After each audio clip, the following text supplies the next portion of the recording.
So 2 weeks out from the election, what's the mood? Well, the mood up here in Darwin, Peter, is a mood for change, in my view. I think we could be looking at a shock result in a couple of weeks, on par with the federal election last year.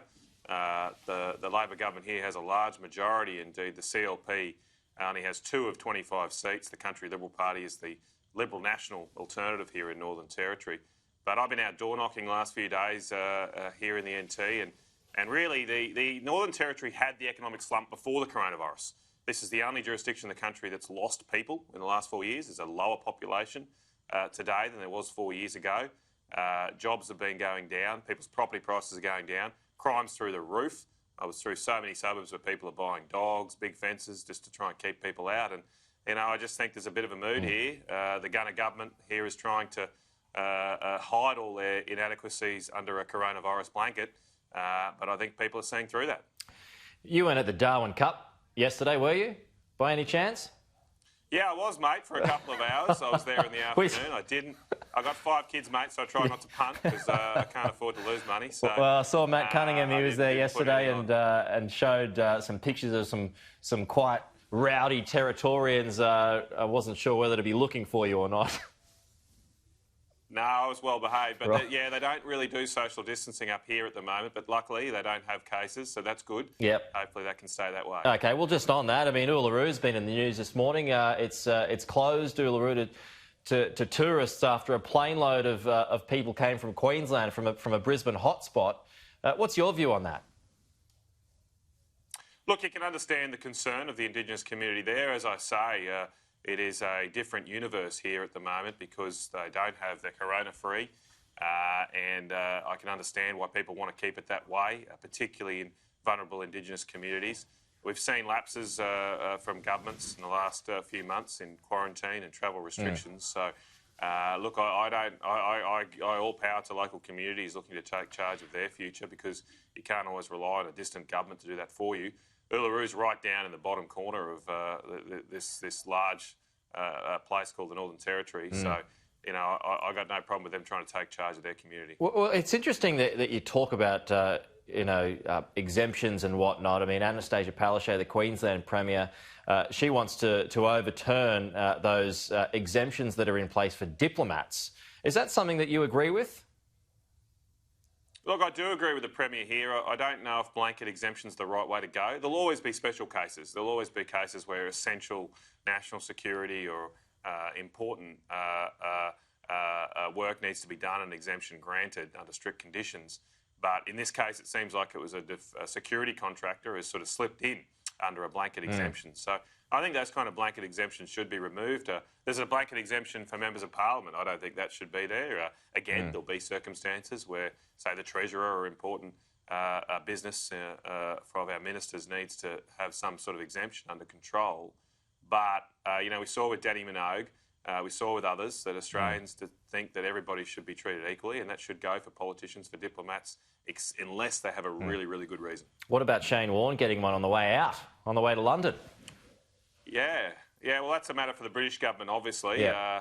I wish I could share the British government's faith that Shane will comply with all the guidelines. Apparently, he's racked up 6 speeding tickets. Well, the article that we both watched this morning. Yeah, he's fighting 6 speeding fines in London. So, I'm not sure what sort of car he's driving. I'm sure it's a pretty nice one, but having trouble keeping under the speed limit. Comply with the coronavirus rules a little better than he's been able to comply with the traffic laws over there. But I'm sure he'll add some spice to the commentary of the cricket. As he always does. Well, on a serious note, he's just left Victoria behind, and you would have seen the new restrictions that Daniel Andrews has put in place. It's drastic. It's going to cause a lot of heartbreak and a lot of concern moving forward. From afar, what's your view of the restrictions that are now in place? Well, it's extremely saddening. Melbourne's a great place. Victoria's a great place, and it's a real shame that it has come to this. Hopefully, these measures will do the trick, and they will only need to be in place for that 6-week period. I do have concerns, though, that there is again a blanket approach being applied here. Many regional locations have 0 cases, and it doesn't seem right to me that the same restrictions are applied to a country town as exists for a major city where there is an outbreak alive. We need to try and keep as many parts of our country going during this, and so I think a much more targeted local approach would be better. I, with some of my national colleagues, are asking the Victorian government to reconsider those blanket approaches, because they are suffocating country towns where really they don't have the outbreaks, and so some more local travel restrictions would make a lot more sense. So how do you do that then? I mean, how do you ring fence a city? Do you have to basically have police on the outskirts of it to stop people travelling to those regional centres and vice versa? How would that work? Well, the same way we're doing that within cities. My understanding of the stage 4 lockdowns is there's serious travel restrictions in place for people travelling within a city. Only limited reasons to go out for shopping.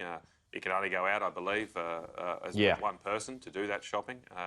And so the same sort of rules could apply, that you can't travel from a certain location in Melbourne out to Shepparton or to Swan Hill or wherever it might be in regional Victoria. And obviously, those restrictions aren't always going to be 100% foolproof, but put them in place and enforce them. And try and allow, as I say, as many jobs to be saved, as much of our economy to stay alive, so that we can all continue to pay for the assistance we need to provide for people who are unfortunately in a lockdown. Well, I mean, you've got paid pandemic leave that's coming their way for a lot of people. I mean, what's your thoughts on that? How much will that help, and should it be national? Oh, look, it's a sensible decision. No, I don't think it should be national, because, as I say, I think we should have this targeted approach. Obviously, if other cities in the future end up in the same circumstances as Melbourne, we should then extend it to those. But we need to try and target our spending to those in most need now. At the start of the coronavirus, we were very generous because speed was of the essence, but we can't, for example, keep spending $10 billion a month on JobKeeper. We're scaling that back. We can't just continue to offer $1,500 to every Australian. The debt is going to get out of control very quickly. So we do need to be sensible, prudent and targeted with the assistance we offer, because then we'll be able to offer it for a lot longer. All right.